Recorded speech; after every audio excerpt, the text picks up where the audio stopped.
Health is a special gift given from God. Often it is taken for granted until some of that good health is taken away. In the pioneer days, the life of a child depended on the faith and prayers of its parents. Common sense and vigilant watch were necessary to keep the silent intruder of sickness from snatching the life of your child. Quarantine signs were posted whenever there were epidemics of measles, mumps, or whooping cough. Most dreaded of all was diphtheria, smallpox, or typhoid fever, which could wipe out a whole family in its rampage. A popular medicine man was the local druggist, who freely recommended simple remedies or known cures. The pioneer mother was the doctor in her own household. The medicine cabinet included concoctions of teas, tonics, tinctures, balm or liniment, and poultices. No pioneer home was ever without consecrated oil. Consecrated oil, faith, calling the elders and laying on of hands miraculously spared the life of many Latter-day Saints. Sincere modesty and natural aversion of young women to being assisted at childbirth by male physicians was widespread and deep-seated among the early pioneers. Thus, the midwife system prevailed in Utah for many years. Anti-polygamy laws made women even more reticent to seek the help of a doctor. In remote areas, women would often go back to mothers for the time of confinement. In town, they would call on a sister who was reliable help. After a child was born, the mother was not to sit up in bed until the 9th day. On the 10th day, she was to resume her daily chores. In 1878, Ellis Shipp, a young Mormon girl, went back east to Pennsylvania, to the College of Women's Medicine. There she became a doctor. She returned to Utah and organized programs for teaching obstetrics and hygiene. It greatly blessed the Mormon mothers.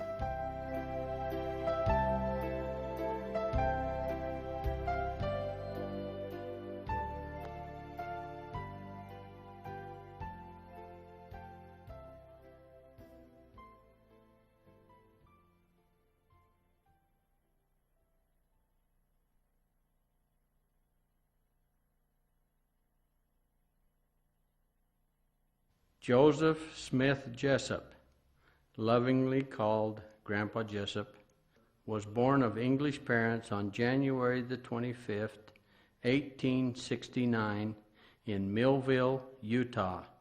His father, Richard Jessup, heard the gospel in England. Richard and his brother Thomas came to America in 1861 and worked in a New York broom factory until they had money enough to send back to England for the rest of the family. Then they made the tedious trek west to Utah. The church officials then sent both brothers to Cache Valley, where they established the town of Millville. Richard married Mary Ellen Schaefer. A little later, he married her sister, Jeanette Schaefer, as a plural wife. Joseph Smith Jessup was the oldest living son in a family of 18 children. Naturally, much responsibility rested on his shoulders. At age 20, he married Martha Moore Yates. Hardships were plenty and money was scarce. He learned many useful trades: carpentry, gardening, farming, blacksmithing, and animal husbandry. He was extremely patriotic and civil-minded. He believed in helping his fellow man any way he could. His team, equipment, heart, and hands were among the first on the job. His shop and tools were always available to his neighbors. He never locked his doors. His home was open to any friend in need of a meal or a place to sleep. He was heard to say, "I would rather live in a house by the side of the road where I can be a friend to man." Grandpa loved music and had a wonderful sense of humor and a flair for dramatics. During the year of 1915, he traveled throughout Utah and adjoining states with T.H. Cutler Dramatics Company. Martha was a kind, hospitable person who often fed large crowds at tables set under the apple tree. Grandpa worked at the Baldwin radio plant and the Farmington Mining Company and became acquainted with Brother Woolley. Many cottage meetings were held in Millville. Uncle Fred said, often under the shade of an old apple tree in the dooryard. Grandpa Jessup and many of his children recognized eternal truth and welcomed Uncle Loren Woolley and Uncle John Barlow, even when all of Millville turned against them for doing so. In 1928, he married Annie Marriott in plural marriage. Friends and relatives who had known this honest soul for more than 60 years became his bitterest enemies. When Grandpa's youngest son, Millward, was killed, the town of Millville was so enraged against him that he was not allowed to use the ward hall for the funeral. It was held in Grandpa's back dooryard. Grandma Martha, ever faithful to Grandpa, had 14 children. In 1938, she developed a large goiter and died. After her death, Grandpa, who had always worn a mustache, let his beard grow long and white. Grandpa yearned to be with his sons and the priesthood work. He moved his young family from Millville and joined them in Short Creek in 1942 and put his heart and soul into building the kingdom of God. He would rise early in the morning and give a wake-up call to the whole town. He would lighten the loads of the women by building the fires, making sure the wash tubs were filled with clear water, and there was plenty of wood to keep the fire going. Then off he would go to work with the men. He was an excellent horseman, loved and cared for his animals. Grandpa was also steadfast, firm and steady. Truly he stood at the rack, hay or no hay. Even in his old age, he was never afraid of hard work. When he was 80 years old, he said he could run just as hard as he used to, but not as fast. He said he could jump a 6-foot fence if you would lay it down and give him 3 jumps. At one time, somebody said to Grandpa, "Well, you can't spoil a rotten egg." And Grandpa said, "Yeah, but you can break it and make it stink like hell." Uncle Fred said, "It was my privilege to spend my first 25 years in my father's home. Then he shared my home in his declining years." Aunt Auntie had 8 children and passed away in 1952. In 1953, at the time of the raid, Grandpa stood with valor by the side of Uncle Roy before the officers. The officers were holding their guns. Grandpa stepped forth and said, "If it's blood you want, take mine. I'm ready to die." The physical strain of incarceration, the mental grief, and the anxiety he felt for the kidnapped mothers and the children drained the life from this hale and hearty pioneer.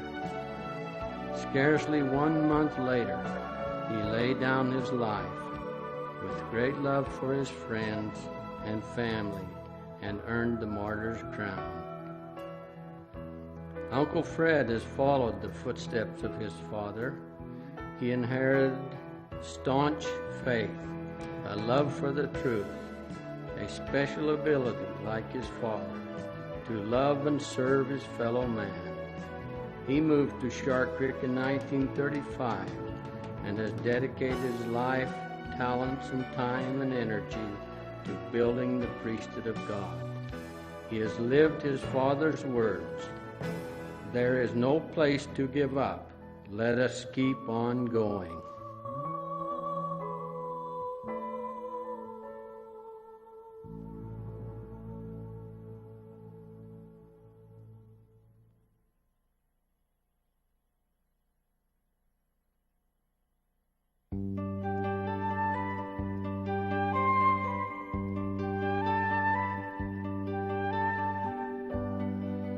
Grandma Lizzie, Uncle Roy's sister, Grandma Verna's mother, was one of the first homesteaders here in Short Creek. At a very young age, her kind-hearted nature found her nurturing the sick. She studied herbs and kept recipes for good remedies.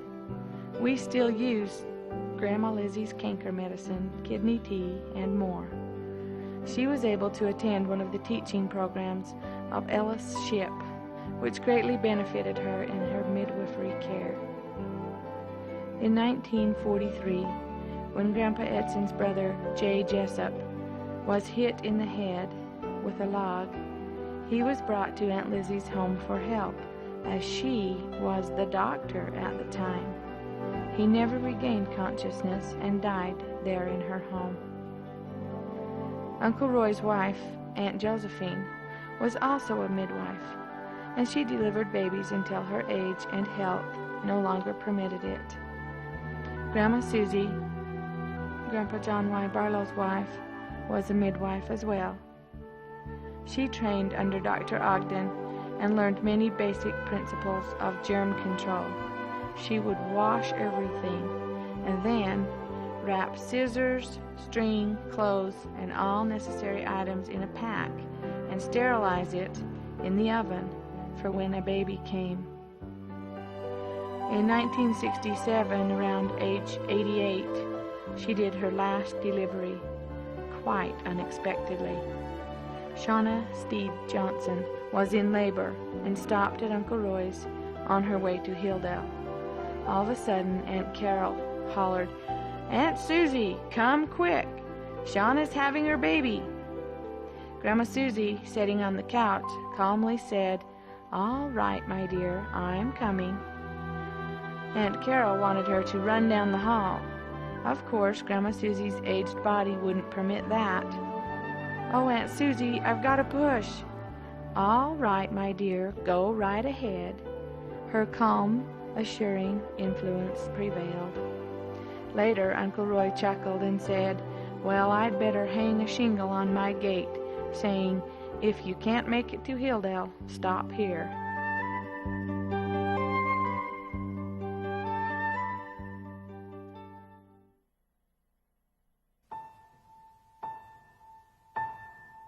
In 1935, Aunt Lydia married Uncle Fred. Uncle Fred had taken first aid when he was a Boy Scout and was often called on in case of emergencies. Aunt Lydia was an eager student, as he taught her how to splint, wrap, wash and bandage. Also, she would take advantage of every opportunity to help Aunt Lizzie and Aunt Susie in childbirth. Soon some of her sisters would ask her to attend them when they had their babies. When Uncle Marion Hammond joined the priesthood, Aunt Gladys was a trained nurse. In 1948, she was living here in Short Creek and was going to have a baby in March. Uncle Marion asked Uncle Woodruff Steed to have Aunt Savinda, also a trained nurse, move from Whitso and attend Aunt Gladys, as Aunt Lizzie was older and Aunt Susie was living in Salt Lake. Aunt Savinda moved into town and delivered a baby on the 10th of March and another one on the 12th.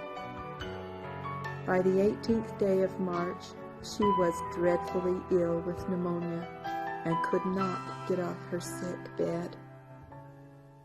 Aunt Gladys was in labor and had been for several hours. Aunt Lydia sat by her side, helping in every way she could. The baby was lodged and couldn't come. Aunt Lydia ran down to Aunt Savenda, who was lying in her sick bed, and asked Aunt Savenda for some advice. Aunt Savenda told her several things to try. The baby finally came.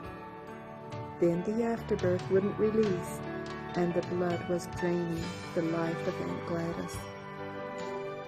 Desperately, Aunt Lydia ran to Aunt Savenda again, now lying at death's door. Aunt Savenda told her how to get the afterbirth and stop the bleeding. The Lord spared the life of Aunt Gladys and her baby. Aunt Savenda died with pneumonia. Years later, when Aunt Lydia spoke of the experience of that night, the strength of her faith still shone bright in her face as she told how the Lord had guided her through that crisis, which changed her life forever. The Lord put a finger on Uncle Fred and Aunt Lydia. They became the health care of Short Creek. That was the beginning of Hildale Health Services.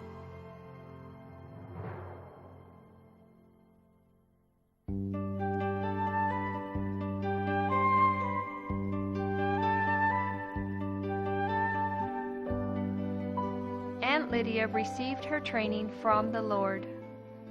Aunt Gladys willingly imparted what knowledge she had as a nurse to Aunt Lydia.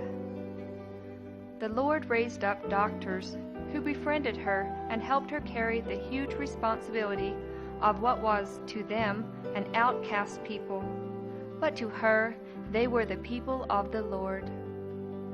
Uncle Fred was her main guide. His power of priesthood and inspiration would give her strength to do what seemed impossible.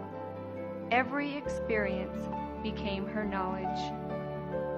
Dr. Fulstow in Kanab was kind and would show Aunt Lydia procedures and give her a few much-needed supplies. However, he expected her to be there, and once, when she was out of town during a childbirth crisis, he chided her curtly. Dr. Brooksby taught her basic dentist skills and helped her get a few supplies for simple dental procedures. Dr. Broadbent in Cedar City became a very dear friend and would extend himself in every way for Fred and Lydia. He recognized Aunt Lydia's good judgment and Uncle Fred's outstanding honesty. He allowed them to get supplies and medicines that were greatly needed and provided the first X-ray equipment. Don Bullock, the pharmacist at Cedar City, was also kind and generous. Even though there were a few friends, prejudice against the priesthood and you people out there was extreme. Uncle Fred and Aunt Lydia were like a shield to protect them. Like a warm blanket, Aunt Lydia's love comforted each heart and gave them courage. Whenever they went to the doctor for surgery or medical help, she would be there with them.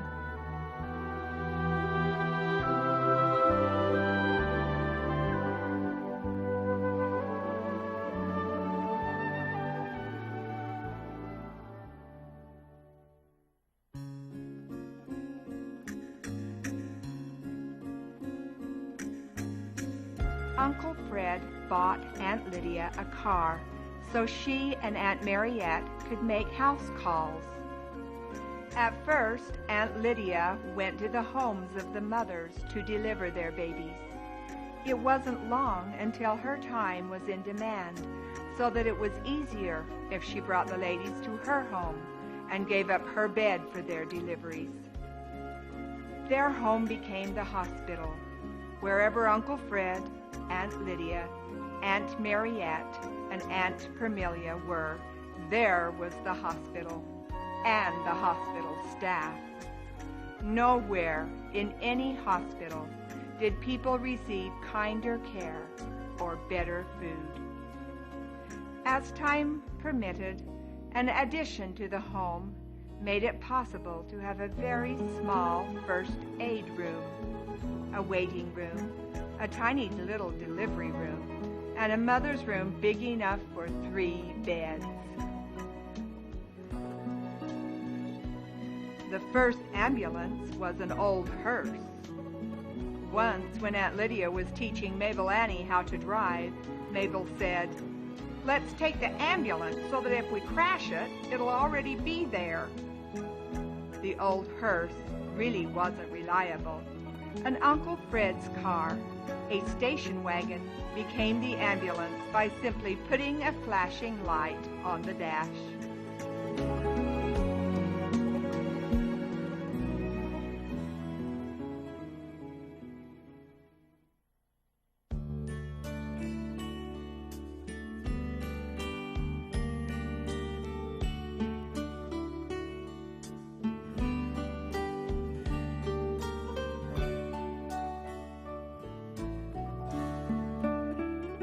When Susan was 16 years old, she moved to Uncle Fred's home and started helping Aunt Lydia.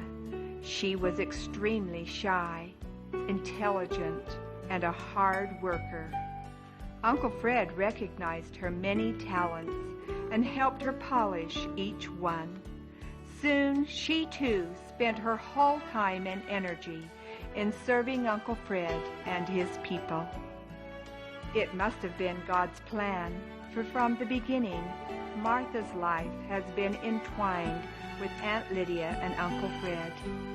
When she was born, Uncle Fred stood by and blessed Mother Lita and Aunt Lydia through the difficult breech birth. When Martha was severely burned at age 5, she came to live in Uncle Fred's home so that Aunt Lydia could care for her. Aunt Lydia became a mother to her.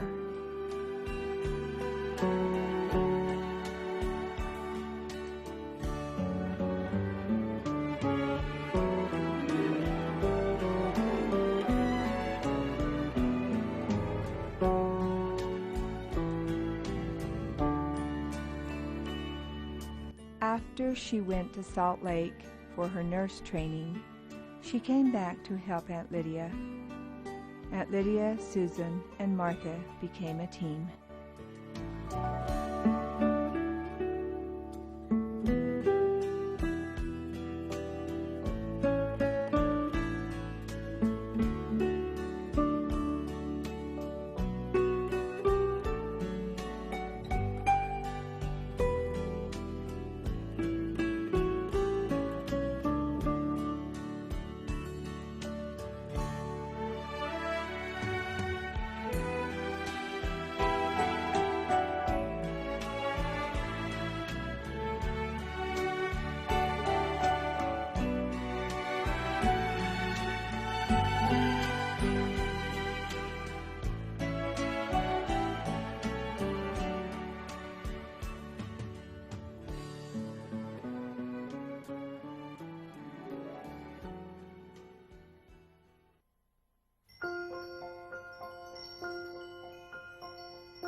When Mother Mildred came into town, she lived with Aunt Lydia and would lend a hand. Her friendship and expertise was a great comfort to Aunt Lydia.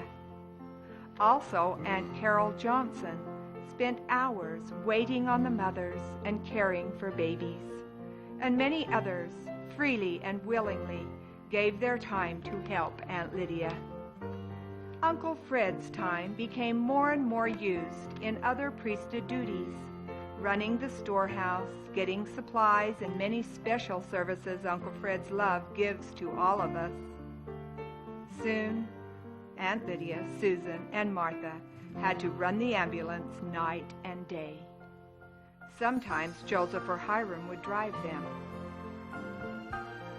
A phone call. Grab the black bag and run. The spine still chills with adrenaline at the thoughts of it. Uncle Roy loved Uncle Fred and Aunt Lydia, and he acknowledged the hand of the Lord in raising them up to care for the Lord's people. He turned to Aunt Lydia for medical advice, and whenever he was sick, he'd call for Liddy. In 1973, he told Aunt Lydia he had trained Shirley to be a nurse, especially to come to Hildale and help her.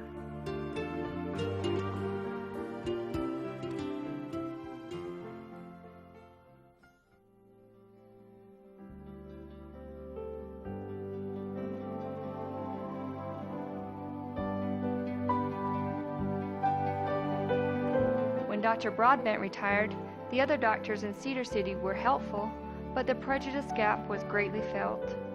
Dr. Grant Carter had worked in Cedar with Dr. Broadbent while he was a resident, and the Lord touched his heart with a love for Aunt Lydia and her people. After residency, Dr. Carter moved into St. George, and once again, the Lord had provided a friend to help Aunt Lydia care for the people of the priesthood. As the medical departments of each state grew, Dr. John Lingenfelder was the director of Mojave County Health and became aware of the tremendous work and love Uncle Fred and Aunt Lydia were giving to a very large group of people.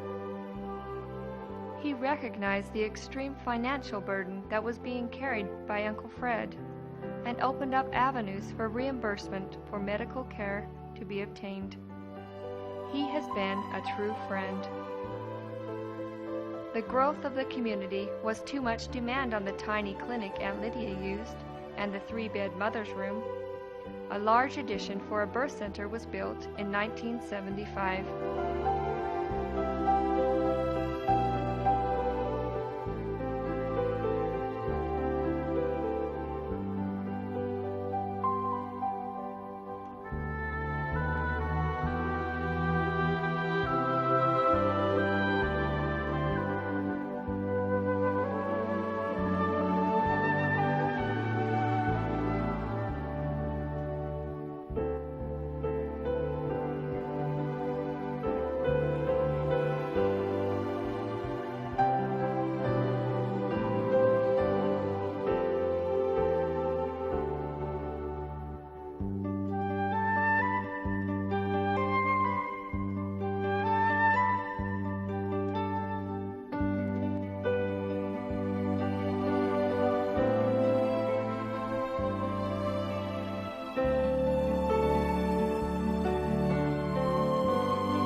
Out of a need and the vision of the pioneering fathers grew the fire and emergency medical service.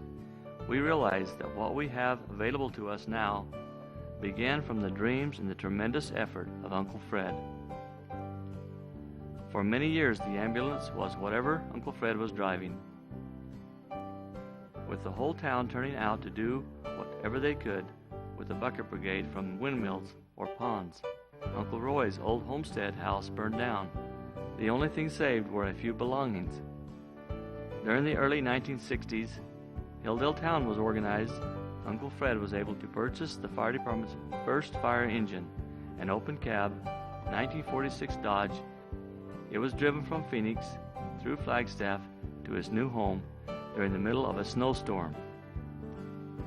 In 1964, the Hildale, Colorado City Volunteer Fire Department was organized.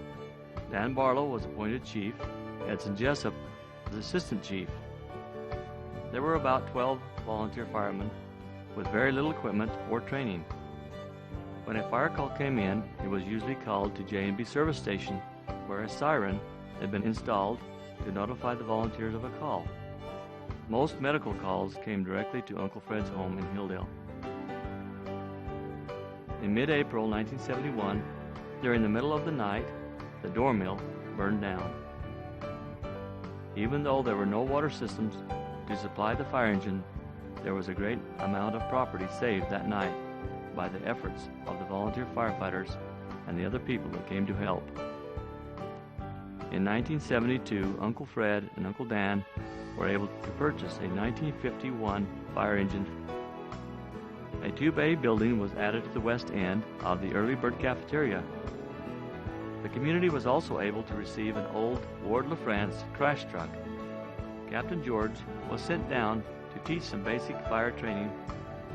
In the absence of a hydrant system, the department was able to put irrigation sprinkler risers on the old water line as a makeshift water system for fire protection. It was ingenious and creative enough that the Utah State Fire Marshal talked about it all over the state. In March of 1975, the Colorado City Fire District was organized. Dan Barlow was elected chief and Lee Darter the secretary-treasurer.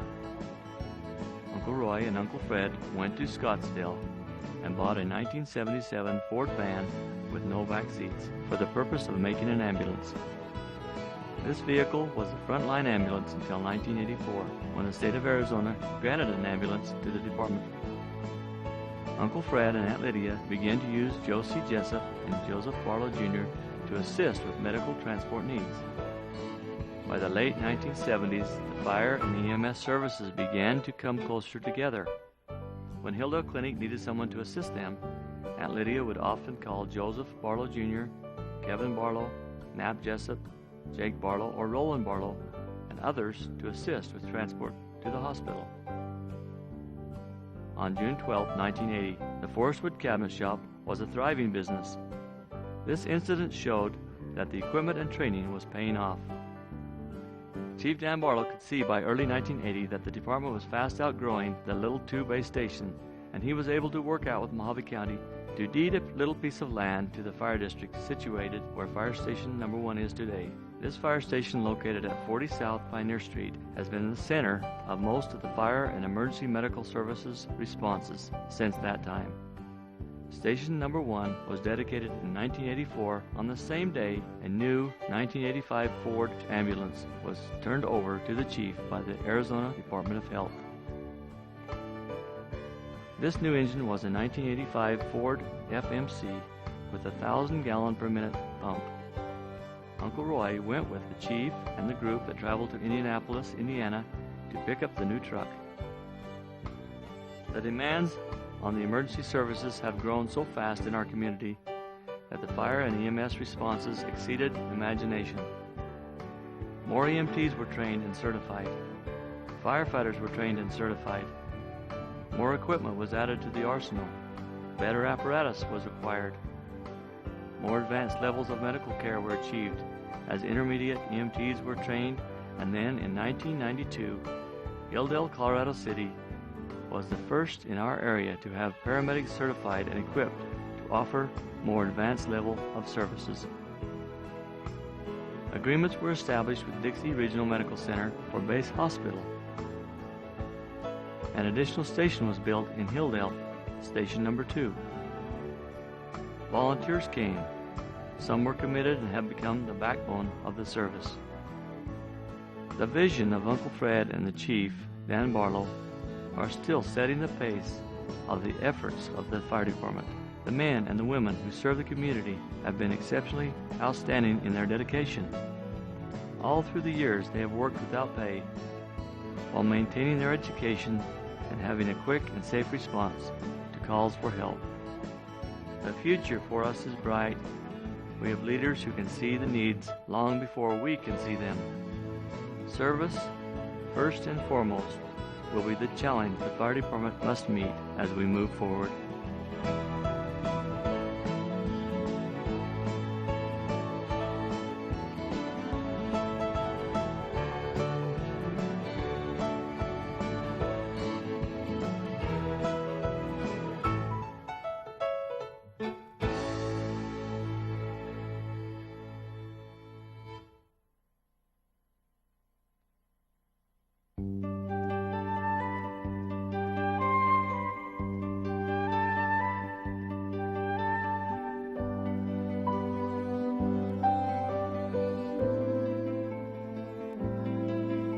Aunt Martha started the school nurse program in our community and was the school nurse for many years. She continued her nursing education mostly through Dixie College and by correspondence from New York. Self-discipline, diligent effort, and the help of the Lord made it possible for her to get her RN license and then credentials for a certified nurse midwife. Aunt Martha's years of experience, day and night dedication, and inspirational insight keep Aunt Lydia's spirit with us still today. Aunt Lydia and Aunt Susan kept the home fires burning, so to speak. With the changes in our community during the 1980s, the pressures required professionalism and a refining of our services. In 1986, Sylvia and Maria came to Hildale every day to help with clinic. Soon after that, Andrea came from Salt Lake every other week and helped Aunt Lydia at the birth center. Dr. Linkenfelter's help made it so Uncle Fred and Aunt Lydia were able to form the business of Hildale Health Services. They were able to hire help. Leah came, and then Deidre. In April 1990, the new clinic was dedicated. Now patients were to call and make appointments. That was the beginning of many changes.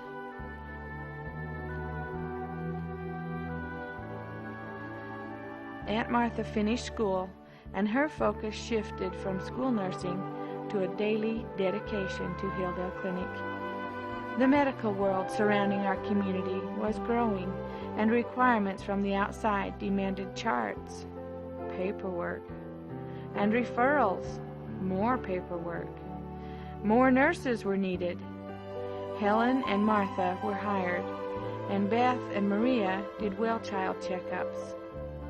Shirley finished college in 1993 and returned home from Salt Lake for Aunt Lydia to deliver her baby. Then she started working again for Uncle Fred. Her expertise and professionalism as a midwife lightened the load. Aunt Martha and Aunt Lydia could actually both leave the community at the same time. Jody and Charlotte returned home from college the next year. Charlotte is the perfect pediatrician, gentle and empathetic. Jody opened the pharmacy September of 1995. What a blessing it has been to our community and our clinic. Now he gets to count the pills. Now even more nurses were needed. Billy and Roxy came.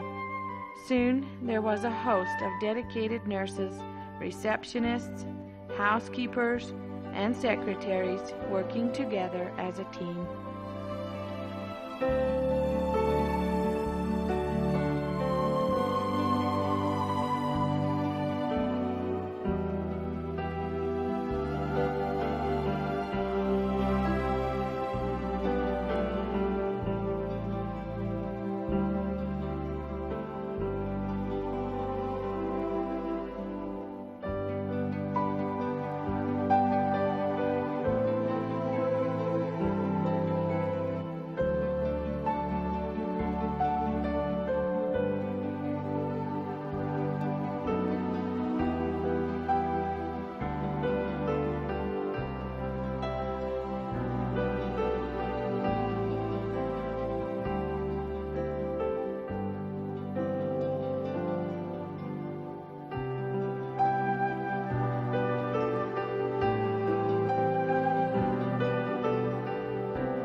Aunt Lydia was 75 years old.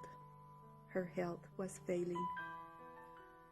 Writing was difficult, and the tremendous amount of paperwork was tedious. The medical world's demands for protocols were a severe burden when her whole life had been to serve the people, not doing paperwork.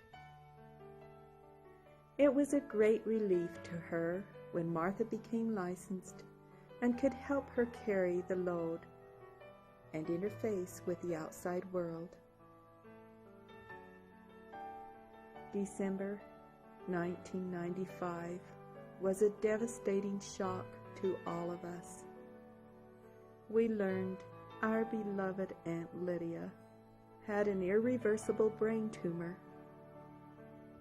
In only 5 short months, Aunt Lydia, an angel, left us. Now she lives in heaven. She had been called by God to carry the burden for 48 years and bridge the gap until Martha could get her credentials and a team could be trained to carry her burden. She served her mission well.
On March 1st, 1995, John Y. opened the dental office. His skills added a much-needed facet to our community's health care. After many meetings, drafting protocols and forms, the night clinic opened November 1st, 1996, a project that couldn't have been accomplished without the help of the emergency personnel. In 1999, Miriam joined the staff. Her willing hands were a welcome addition to our growing healthcare needs. Then, in July, Aunt Lydia's dream finally came true. The Lord had raised up our very own doctors.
By the grace of God, we have a prophet, and we have Uncle Fred.